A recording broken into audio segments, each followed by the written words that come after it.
Good evening and thank you for joining us. It is Memorial Day weekend, and for one family, a special honor.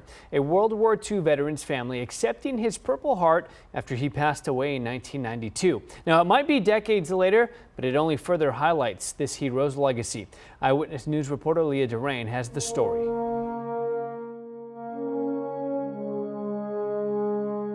Forward, heart! He never brought it up. And only after he died and my dad was doing some reminiscing and researching did he find that, in fact, he was entitled to have the Purple Heart awarded. A family gathering to witness the presentation of a Purple Heart to the son of a World War II hero. Army Private First Class Raul Herrera was wounded in Italy in 1944.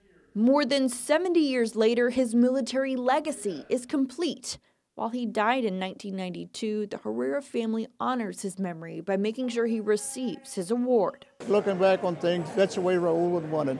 He was very not wanting to be in the limelight at all. Researching his brother's time in the Army, Senior Master Sergeant Rogelio Herrera discovered Raul had been wounded during the war. While in Italy, the private faced enemy fire in order to deliver much-needed supplies and ammunition to his fellow soldiers.